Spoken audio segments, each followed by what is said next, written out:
وقد قال النبي صلى الله عليه وسلم في خطبة حجة الوداع أيها الناس إني قد تركت فيكم ما لن تضلوا بعده أبدا إن اعتصمتم به كتاب الله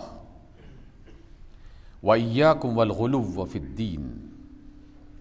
فإنما أهلك قبلكم الغلو في الدين وقال رسول صلى الله عليه وسلم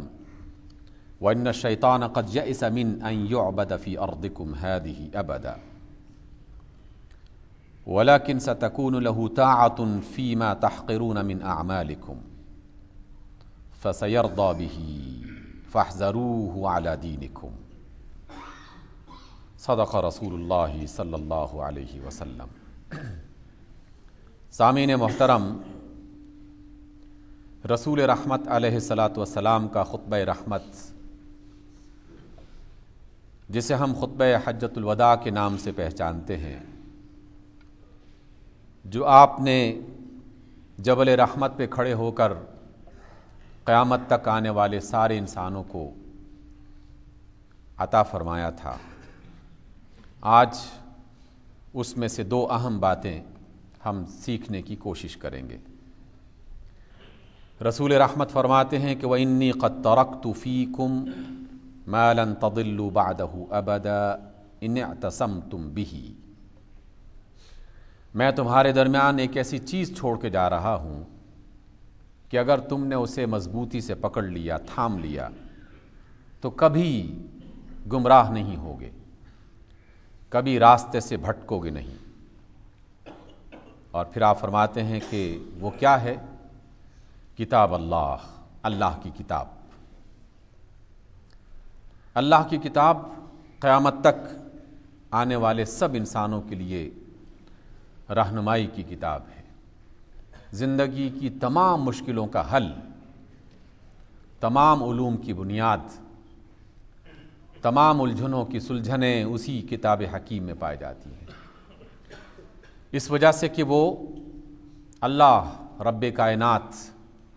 علیم و خبیر ذات کی طرف سے دنیا میں بھیجی گئی کتاب ہے، جو رسول رحمت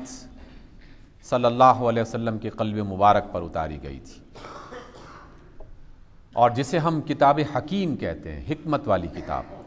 دانائی والی کتاب۔ اور دانائی اپنی ذات میں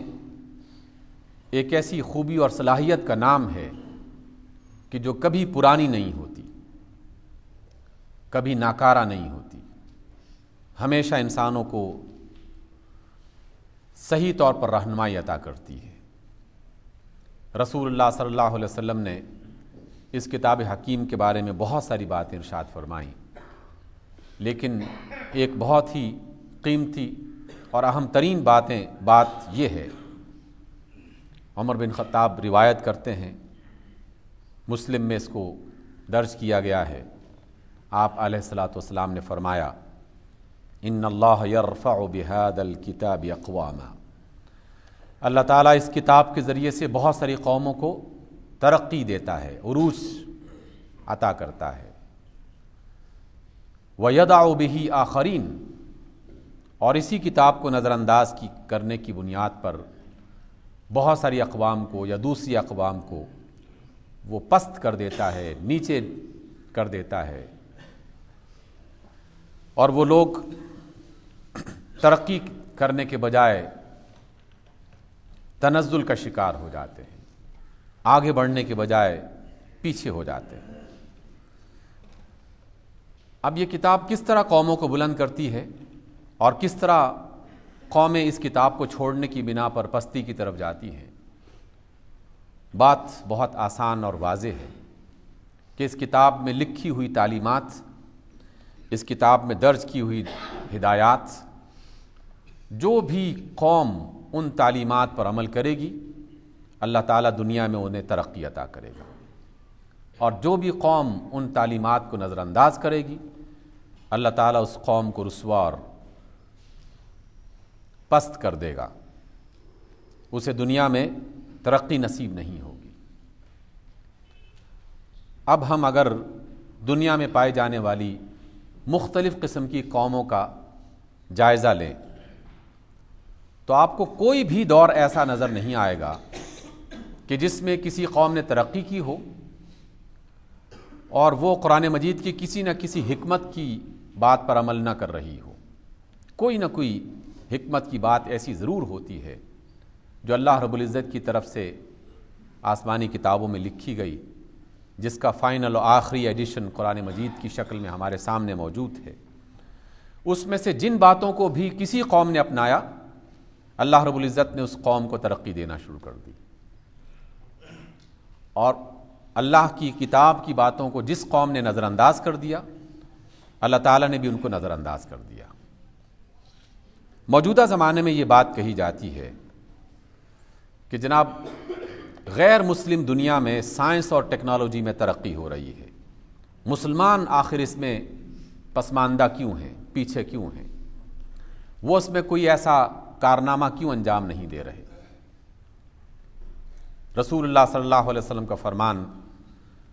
اس کی وضاحت کر رہا ہے کہ اللہ تعالیٰ اس کتاب کے ذریعے سے بہت ساری قوموں کو ترقی دیتا ہے۔ یہ کتاب کیا کہتی ہے؟ کیا یہ کتاب نہیں کہتی کہ تم اللہ کی زمین پر غور کر کے اور اس میں تحقیق اور ریسرچ کرو، اللہ تعالیٰ کی قدرتوں کو تلاش کرو، اس کے خزانوں کو تلاش کرو، اور ان کے خزانوں کو اپنے لیے اور اپنی دیگر قوموں کے لیے قابل استعمال بناؤ، ہم نے تمہارا رزق اس زمین کے اندر چھپا رکھا ہے، اس کو تلاش کرو۔ کیا یہ اس کتاب کی تعلیم نہیں ہے؟ اسی کتاب کی تعلیم ہے۔ آج جمعہ کا دن ہے، آپ قرآن مجید کی سورۃ جمعہ پڑھ کے دیکھ لیں، اس میں جب یہ بات کہی جاتی ہے کہ جب بھی تمہیں نماز جمعہ کے لیے پکارا جائے تو تم اپنے کاروبار ٹھپ کر کے، اپنی دکانیں بند کر کے، اپنے معاملات کو روک کر